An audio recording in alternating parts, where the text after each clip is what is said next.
Assalamualaikum,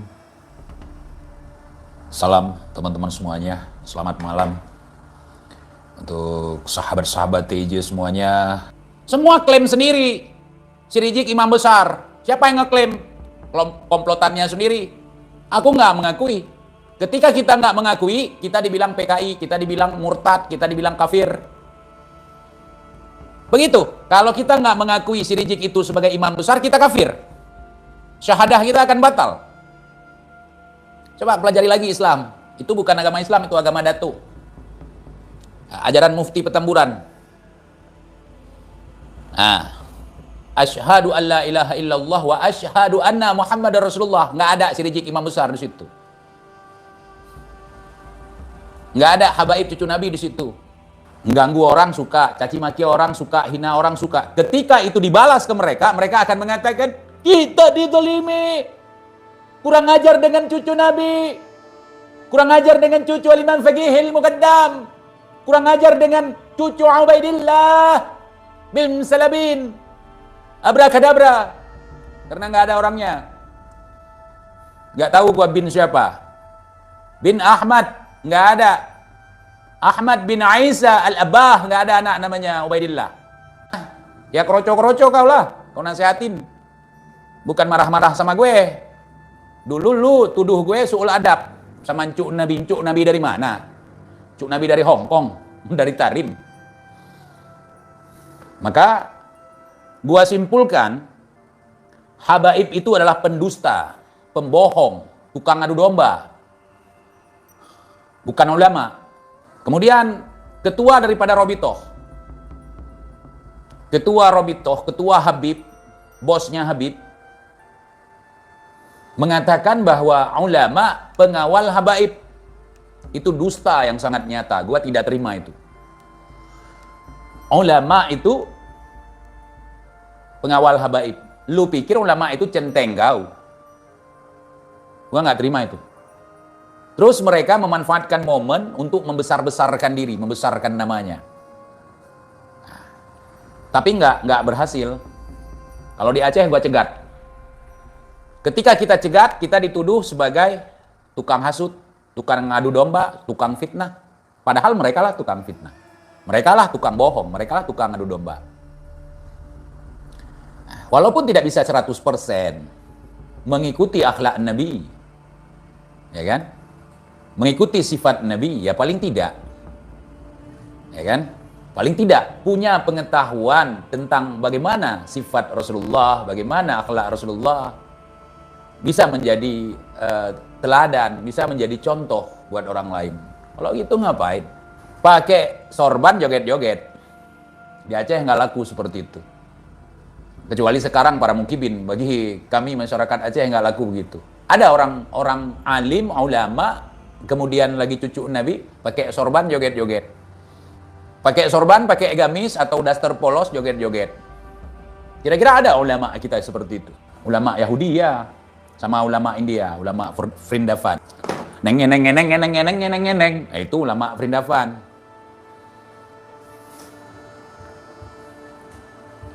Kemudian ketika kita menghina perban yang ada di kepala mereka, mereka framing. Itu pakaian sunnah TJ, itu pakaian Rasulullah TJ. Pakaian Rasulullah dipakai kok buat joget-joget, buat nipu orang, buat ngebully orang, buat memfitnah orang, buat caci maki orang. Itu sorban yang ada di kepala ente buat fitnah orang, caci maki orang, hina orang, ngebully orang,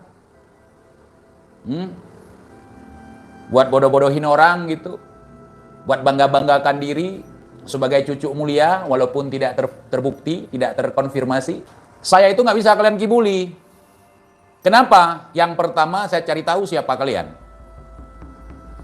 Puncaknya saya tahu tentang kalian ketika saya dijebloskan ke penjara beberapa tahun yang lalu. Di situ saya manfaatkan momen. Paham? Siapa orang yang kalian hadapi sekarang? Mau lapor silahkan. Jangankan kepada polisi, kepada Faqih Muqaddam kau itu laporkan. Kalian itu pingin mendominasi. Sementara itu kalian bukan siapa-siapa. Coba tes ngaji kalian satu-satu. Kalian tunjukkan sama kami. Sama masyarakat, sama umat Islam Indonesia. Coba ngaji satu-satu, kemudian bahas fikih, karena datuk kalian kan Al-Imam Faqihil Muqaddam, seorang ahli fikih yang menonjol. Kalian udah nyimak kan? Gua udah tahu dari awal. Kalau enggak aku pancing mereka. Mereka pikir gua seperti Kibin, dibungkam diam, ngikut. Kayak Kori misalnya, itu kan bukan kelas kita, seperti Kori. Gua udah hafal sifat-sifat mereka, karakter mereka. Nyolek suka, ketika dicolek lapor keluarga. Itu sifat di sini itu nggak bisa dijadikan teman tongkrongan. Jangankan dijadikan guru, teman tongkrongan aja nggak bisa dijadikan. Contoh nih, di kalangan anak-anak dulu kita masih kecil, ada anak-anak mami, anak-anak manja yang jarang bergaul, merasa dirinya hebat. Orang seperti itu jangankan dijadikan teman, dijadikan tetangga aja nggak bisa. Ini kasih tahu sama kalian, kubeberkan. Ada yang lebih sadis lagi nanti ke depan, kubeberkan. Mengganggu orang suka, caci maki orang suka, hina orang suka. Ketika itu dibalas ke mereka, mereka akan mengatakan, kita dizalimi. Kurang ajar dengan cucu Nabi. Kurang ajar dengan cucu Al-Imam Faqihil Muqaddam. Kurang ajar dengan cucu Ubaidillah bin Salabin. Abrakadabra. Karena nggak ada orangnya. Nggak tahu gua bin siapa. Bin Ahmad, nggak ada. Ahmad bin Isa Al-Abah, nggak ada anak namanya Ubaidillah. Mau gue percaya lu cucu Nabi, mau gue kagak percaya, itu suka-suka gue. Oh nanti di yaumil qiyamah gue tidak akan berada dalam golongan Al-Imam Faqihil Muqaddam, Abu Bakar bin Salim, Abu Bakar Al-Adani, dan juga Ali As-Sahkran. Nggak perlu. Tidak sedikit pun saya berminat untuk berada di golongan mereka. Terus TJ mau di golongan mana? Di golongan baginda Nabi SAW. Karena itu adalah contoh teladan bagi kami. Karena itu adalah panutan kami. Karena itu adalah utusan dari Allah langsung. Terus ngapain kalian? Nggak perlu bagiku. Bagi Kibin udahlah. Coba telepon Kibin yang udah mati, tanya. Ada nggak dibantu sama Habib? Manfaat berada dalam golongan kalian apa? Oh, nggak ada, yang ada rugi. Mereka bisa menikahi perempuan siapa saja dari kalangan kita. Kita ketika mau nikahi dengan keluarga mereka, dibilanglah nanti nggak akan diterima amalannya sampai yaumil qiyamah, dihukumi zina walaupun menikah. Itu ajaran Islam kayak gitu. Hah? Ajaran setan kayak gitu. Ajaran Yahudi kayak gitu, kawan. Nanti dibilang Yahudi marah. Coba pelajari lagi. Ada nggak ajaran Yahudi seperti itu? Yahudi itu menikahi anak-anak perempuannya itu ya sesama mereka, nggak boleh. Nah, itu ajaran Yahudi, bukan ajaran Islam, bukan ajaran Nabi Muhammad. Nah, kalau ajaran Nabi Muhammad seperti itu, sungguh celaka sahabat Nabi yang menikahi putri-putri Nabi. Salah satunya sahabat Nabi yang menikahi putri Nabi, Utsman bin Affan. Sayyidina Utsman bin Affan. Dinikahi yang satu, meninggal. Kemudian dinikahi lagi, yang satu lagi. 2 putri Nabi dinikahi. Berarti beliau nggak diterima amalan ibadahnya sampai yaumil qiyamah. Apakah Sayyidina Utsman bin Affan itu tidak diterima amal ibadahnya sampai yaumil qiyamah? Karena tidak bisa mengembalikan perawan Hubabah. Mungkin itu dari kalangan kalian. Kalau kalangan keluarga Nabi, nggak apa-apa. Boleh.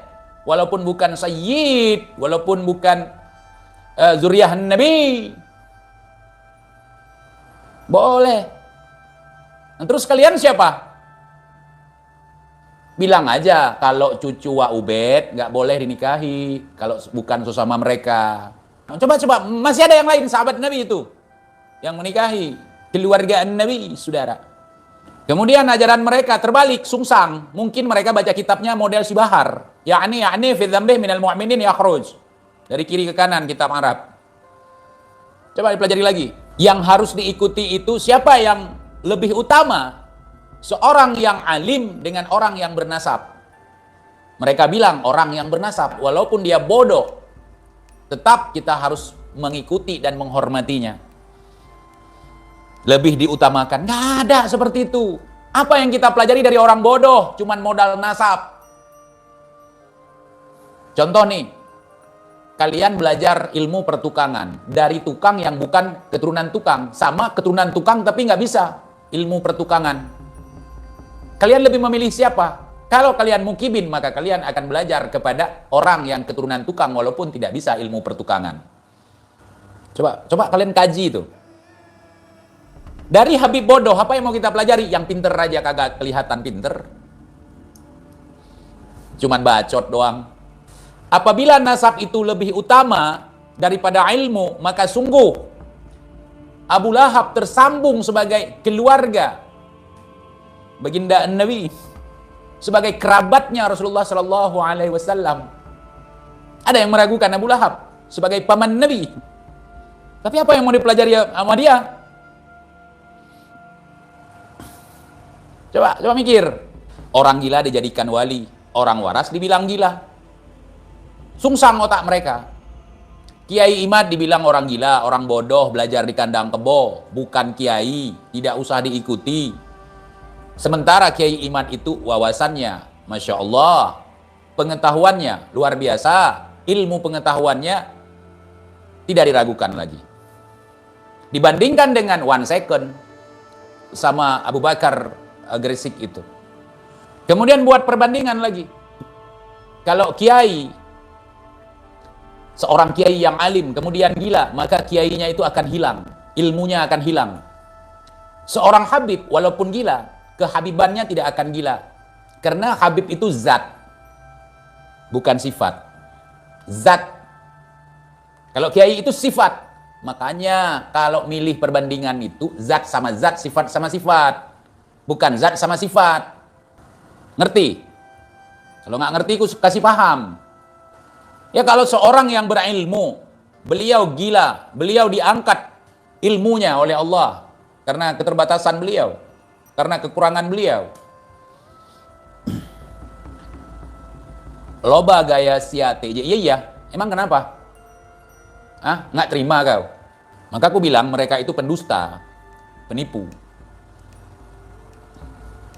Apa ada Nabi, seorang yang mulia itu ngasih jigong ke orang?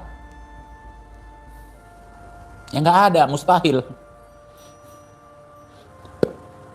Udah salah mereka bela karena keluarga. Salah satu itu penyakit mereka. Apa? Nepotisme. Tidak ada nepotisme dalam Islam. Tidak ada ordal dalam Islam. Tidak ada bela keluarga dalam Islam. Dalam Islam itu bela kebenaran. Kalau mereka dijadikan pemimpin, hancur kita. Sakit hati gue ngedengarnya, ulama itu sebagai pewaris Nabi dikatakan pengawal Habib. Yang pewaris Nabi Habib. Coba bayangkan kalau Habibnya seperti si Bahar, kalau Habibnya seperti si Rijik, Habibnya seperti si Taufik, Habibnya seperti si Jindan, dijadikan sebagai pedoman kita. Mereka ngaku-ngaku sebagai Ahlul Bait. Kalau mereka memang tersambung nasabnya, mereka keturunan Ahlul Bait.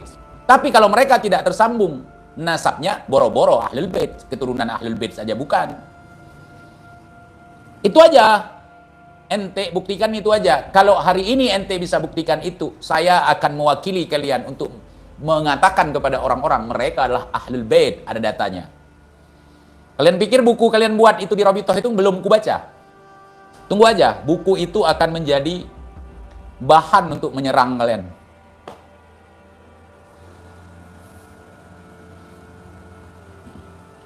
Seolah-olah perkataan kalian itu adalah agama.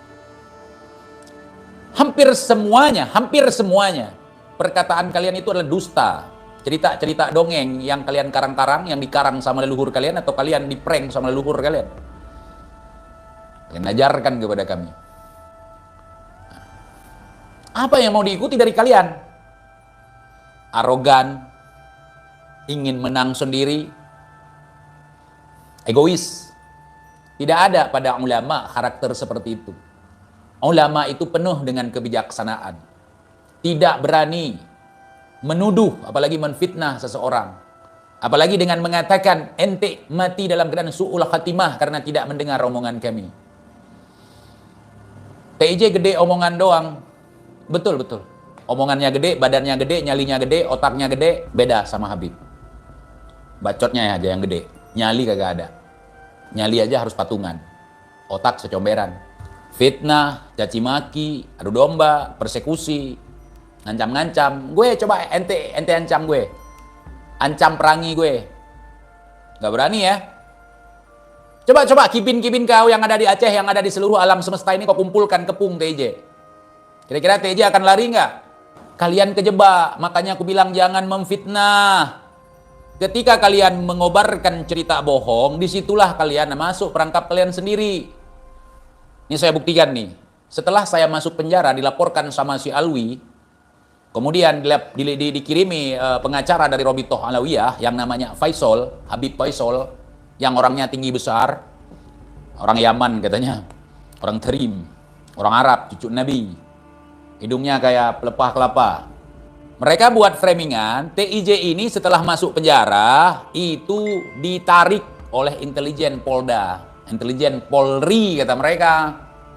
Jadi Kibin waktu itu yang datang ke rumah gue, itu dulu yang ditanya, betul nggak abang direkrut sama Intel? Kagak, gue bilang, logika aja. Kapoldanya aja Habib, gue bilang waktu itu, mana mungkin. Gua itu dijadikan sebagai alat untuk menyerang habaib, gue bilang. Ngaku aja bang, jujur aja kalau ada intelijen. Jadi mereka menganggap gue ini bayaran rezim, dikirim oleh intelijen, aparat itu membackup gue gitu.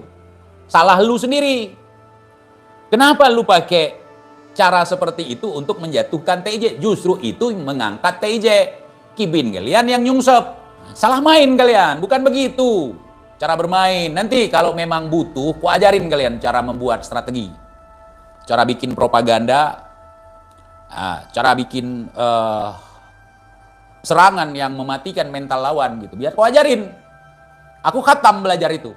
6 bulan ku belajar itu. Cara mempelajari taktik lawan, cara mempelajari kelemahan lawan. Kalian gampang terbaca kelemahan kalian. Dari siapa kita baca kelemahan kalian? Seperti Rizik, Bahar. Orang kuat, orang keras itu tidak sok kuat, tidak sok keras. Di situ kita mempelajari kalian. Karena itu si Rizik kan ikon. Cukup si Rizik kita pelajari karakternya, maka kita akan tahu karakter kalian semua para habaib. Berani sama TIJ? Coba aja. Duduk baca Rotibul Haddad, Rotibul Atos, Wirdus Sakran, baca. Coba serang, kena enggak? Dulu kalau ada yang marah sama kalian kan dibacain Rotibul Haddad, Rotibul Atos, Wirdus Sakran untuk menyantet orang. Coba, berlaku enggak sama aku itu? Enggak. Atau nyanyi-nyanyi sambil joget itu, ya Imam Faqihil Muqaddam, Muqaddam. Dam lah. Orang perang tidak perlu mengaku-ngaku dirinya orang perang. Orang sudah tahu dari cara dia. Tidak usah pakai bintang sampai 9 ekor di kepala. Orang juga tahu siapa dia. Udahlah, sudahi omong kosong kalian itu Habib, para habaib. Nggak ngaruh sedikit pun sama aku. Si Taufik Assegaf itu, ketua Robitoh itu pernah aku telepon. Telepon langsung aku ke orangnya dulu. Nah, begitu aku telepon sangar dia suaranya. Halo, siapa ini? Afwan Bib, ini Ana Iqbal dari Aceh. Masya Allah, dari Aceh. Gimana saudara-saudara kita di Aceh kabarnya? Masya Allah. Langsung cair. Kenapa? Ngeri kalau dengar nama Aceh ya? Hah? Ngeri memang. Aceh, Banten, ngeri itu. Papua ya. Nah. Orang Jawa itu masih manut-manut kan ke kalian. Tunggu aja nanti kalau mereka udah nggak percaya kalian itu. Mereka yang mengobrak-abrik kalian. Itu kenyataan saudara. Bukan dongeng buatan keluarga itu. Bukan dongeng buatan datuk leluhurku itu. Kalau nggak percaya tanya aja sama Ventar 007. Dia yang ngasih nomor ke aku. Si Taufik Assegaf itu, ketua Habib. Lihat aja nanti. Siapa yang kalian anggarkan sebagai pemberani itu, sebagai panglima, kalian kerahkan kepadaku. Jadi gini, habaib, ya. Gue nggak ada urusan nyampur urusan kalian. Kau tanya itu sama jajaran kau, sama si Sodik. Nah, Ja'far Sodik Al-atos mamamia al-zatos. Kenapa dia ngurus-ngurus urusanku dulu? Aku lagi bahas para dukun yang membodohi umat, yang menyesatkan umat, yang melakukan pembodohan, penipuan. Dia teriak-teriak, ngamuk-ngamuk dia di konten dia. Nah, begitu ku akrapin dia, malah menjilat ke gue. Coba aku tanya sama dia, kenapa ikut campur urusanku, selalu pasang badan sebagai cucu Nabi? Itu awal mula aku bermasalah dengan kalian, wahai para habaib. Aku sudah ingatkan, kau jangan bawa-bawa habaib, kau jangan bawa-bawa habaib. Kau jangan bawa-bawa nama Nabi. Nah, nanti aku nggak peduli. Orang mau turun dari langit tadi malam, mau keluar dari perut bumi tadi siang, aku nggak peduli. Kalau aku udah ngomong. Kuingatkan kalau kau menipu ini itu, jangan bawa-bawa namaku. Dawir aja. Nah, dawir aja kau. Gak usah bawa namaku. Rupanya mau nyari panggung. Ku naikkan di live-ku. Ku perkenalkan sama teman-temanku, salah satunya yang ku kenalin sama Kang Ujang Bustami Cirebon. Dukun santet settingan pahlawan yang kejar-kejaran sama dukun santet settingan itu, ku bocorin juga. Datang si Sony, ku campur, Ujang Bustami kau serang TJ, begini begitu, berani nggak? Gue udah berapa konten gue serang mereka. Waalaikumsalam Udarino, ini saksi nih, saksi hidup nih Udarino nih. TJ itu bisa saya jinakkan karena udah saya beli kopi dari dia. Oh, nggak mempan. Datang si Sodik itu ngomong begitu juga sama aku. Aku nggak peduli, Bib, aku bilang sama dia. Akhirnya si Sodik itu tiap malam ku naikkan live sama aku. Naikkan live sama aku, begini begitu. Aku tahu si Arya itu hombreng dari si Sodik. Si Sodik itu ngakunya keponakannya si Rijik. Adik sepupunya si Alwi Kerah Baju itu. Al-atos mamamia al-zatos. Nah, dari situ ku kembangin infonya tentang kehombrengan si Arya. Akhirnya ketemu pasangan dia, pasangan hombreng. Pasangan hombreng si Arya. Dan kalangan mereka itu, yang ngaku-ngaku pejuang padahal pecundang itu anak buah si Rijik, si Aldo misalnya, dia followers gue. Di Instagram, gue nggak follow dia, nggak follow back. Gue kan orangnya gini, kalau ada baik dari pemerintah, baik dari konten kreator, baik dari artis, kalau ada hal-hal yang menyimpang ya gue lawan. Hal-hal yang bertolak belakang dengan ajaran Islam ya gue jelaskan secara Islam gitu. Kalau mereka nggak bawa nama Islam ya gue nggak ngurus. Misalnya bawa agama lain gue nggak ngurus. Itu urusan mereka, urusan kepercayaan. Contoh dulu ada peramal gitu. Tiap hari tugasnya ngeramal orang mati, ngeramal ini, kuramal dia mati. Mati kan? Viral. Padahal aku bukan peramal. Cuman aku pakai metode dia.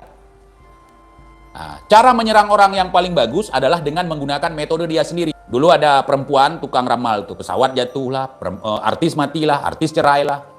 Kuramal lah dia. Kau mati dalam tahun ini, aku bilang. 5 bulan kemudian tewas dia. Viral aku. Artis-artis banyak hubungi aku. Minta jimat, minta diramalkan, minta ini, minta itu, konsultasi, berbayar kata mereka. Gua nggak pernah nerima itu. Nggak ada aku jual-jual jimat. Kalau aku Habib, kaya aku kemarin. Kalau aku model si Sodik itu. Aku bohongi semua. Tapi coba tanya. Nah, coba tanya, ada nggak yang kutipu perempuan, TKW kutipu? Nggak pernah aku nipu-nipu orang. Justru kita ingin menyelamatkan. Jangan lagi pemikiran inlander itu hidup di tengah-tengah masyarakat kita. Kita mengaku bahwa diri kita ini adalah bangsa yang merdeka. Bangsa yang tidak terjerat oleh penjajah gitu. Awal mulanya aku bikin konten khusus untuk saudara-saudaraku, teman-temanku di Aceh, jangan sampai terpengaruh. Cukup banyak. Malah Mukibin itu kalau nggak aku selamatkan, Mukibin si Rijik itu. Mau berguru kepada dukun. Kagum dia. Ku bilang, ilmu itu nggak ada, itu cuman akal-akalan. Nanti ku ajarkan triknya. Trik, bukan garoma. Ilmu kebal si bahar cuma geli doang, Bib. Gua nggak percaya. Bang Muhammad Ridho mantan Kibin sama sepertiku. Kalian itu paling parah itu dusta, kemudian provokasi. Kalau kita nggak percaya ke kalian takut-takuti dengan kualat. Gua nggak takut makanya. Di framing gue PKI, pembenci ulama. Coba sebutkan ulama mana yang ku benci? Ulama mana yang ku serang? Coba. Ketika kita mengkritik seorang ulama misalnya, itu bukan karena kebencian. karena rasa sayang kita, karena kita punya ilmu yang diajarkan oleh dia. Kenapa di saat omongan dia tidak sesuai dengan apa yang diajarkan ke kita? Misalnya nih, ada yang bilang, kalau ente tidak percaya kepada habaib, ente itu komunis. Sedangkan gue sangat respect sama dia, sangat mengidolakan dia. Dulu ketika dia berbicara agama, selalu dia berbicara dalil. Dalilnya mana? Ketika kita tidak percaya habaib, kita akan menjadi komunis, kita akan menjadi ateis. Mana dalilnya? Apakah habaib itu Tuhan? Kan bukan. Kalau pemikiran seperti itu, maka habaib itu Tuhan. Kalau kita nggak percaya habaib, berarti kita ini komunis, kita ini ateis. Kalau ateis itu nggak percaya kepada adanya Tuhan, bukan nggak percaya kepada adanya habaib. Berarti ente mau ngomong, kalau habaib itu Tuhan ente. Nggak ada husnujon untuk penipu. Nggak ada husnujon untuk penjahat. Kalau husnujon kita untuk penjahat, habis kita jon. Nah, husnudon itu perlu. Waspada itu juga sangat perlu. Ada orang pakai perban di atas kepala, misalnya namanya Al-Attos, namanya Asgaf misalnya. Gelagat-gelagat nih mau minta sumbangan nih, boleh kan? Kemarin kan udah, kok hari ini sumbangan lagi? Kan boleh gitu. Nah, kita lawan dengan husnuzon kita. Ya udah berhati-hati aja. Mungkin nggak bermaksud seperti itu. Pas datang, sapi untuk Rasulullah. Kerbau untuk Rasulullah. Itu penjajah, penipu itu. Nah, dan itu yang memproteksi kita apa? Husnuzon bukan? Bukan, waspada. Waspada, John. Aku nggak bisa husnuzon sama orang yang penipu. Sama orang jahat. Gara-gara aku husnuzon, aku masuk penjara 20 hari. Husnujon, aku nggak kabur, gue tunggu. Padahal gue udah tahu polisi 3 hari udah ngintai gue. Mereka nginap di mana, gue udah tahu. Karena aku husnudon, akhirnya digelandang ke Polda, ya kan? Cuman sialnya mereka berembuknya di tempat umum di warung kopi. Di warung kopi itu teman-teman gue di situ, teman-teman gue ngasih tahu, Habib di Aceh ngasih tahu, intelijen gue juga ngasih tahu, bang, ini ente udah laporkan, masa sih? Iya, sama si Alwi itu. Jadi mereka terlalu menyepelekan lawan. Jangan kau lihat, walaupun orang dalam semak belukar terus, petani, panas-panasan, gue bukan pengemis. Tetapi nggak serta-merta otak gue itu di bawah otak kalian. Coba kalian kumpulkan otak kalian itu satu truk misalnya. Kau bandingkan dengan otakku. Ini mohon maaf, bukan penghinaan, memang kalian hina. Berdasarkan mubahalah si Aldo di makam Nabi di Madinah. Nah, kalau kalian bukan cucu langsung dari Rasulullah, apabila nasab Al-Imam Ubaidillah ini tidak tersambung kepada Rasulullah, maka hinakan kalian. Hinakan sekarang. Bukan kami yang salah karena menghina kalian. Mubahalah si Aldo itu. Mubahalah si Aldo itu membuat kalian hina. Nah, paling-paling nama baik kalian masih ada di mukibin-mukibin karena mereka mabuk jigong. Kalau kami bukan orang mabuk jigong.